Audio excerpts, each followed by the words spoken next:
Evan, ano na ang update tungkol sa mga Pilipinong tripulante at kumusta na yung unang 5 crew members na nasa jeep?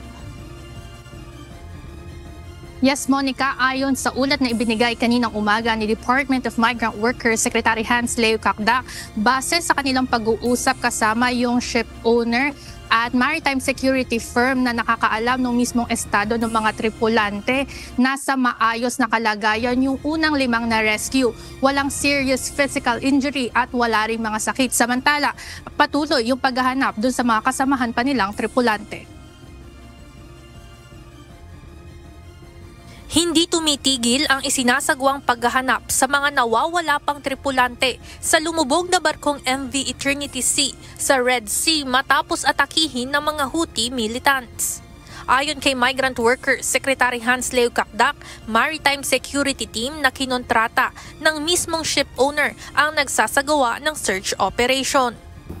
Ngayon, with the rescue of the 5 ay 16 sa ngayon. Ang inaantabayanan pa rin natin kung anong kinaratnan. Meron pa ring search operation as far as we know at patuloy ang paghahanap sa kanila. Ngunit bukod rito ay nakikipagtulungan na rin ang pamahalaan sa iba pang international organizations.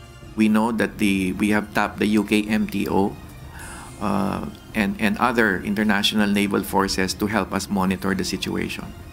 Ayon kay Secretary Kakdak, kinukumpirma pa nila kung may mga nasawi at kung totoong mayroong mga tripulante na hawak ngayon ng mga Houthi. Currently, suspendido ang Licensed Manning Agency at ang principal nito bilang paunang pagpataw natin ng regulatory measure, but there will be an investigation to take place.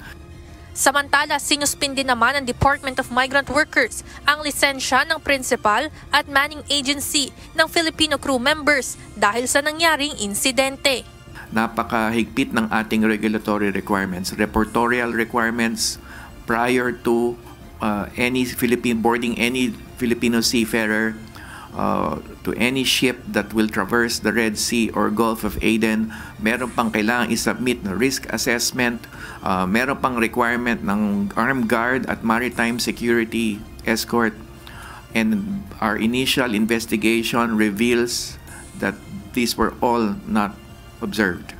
Paliwanag ng kalihim, lumalabas sa inisyal na imbestigasyon na mayroong mga requirements na hindi nasunod ang mga ito nang 2 beses itong maglayag sa Red Sea nang walang paalam sa kagawaran. Monica, tiniyak ng kagawaran na nakahanda ang iba't ibang ahensya ng pamahalaan na magbigay ng mga necessary assistance sa mga tripulanteng na biktima nga ng Houthi attack doon sa Red Sea, pati na rin mga assistance na ibibigay sa mga pamilya nito. Yan muna ang update mula dito sa Malacanang. Balik sa inyo dyan, Monica. Maraming salamat, Ivan Alvarez.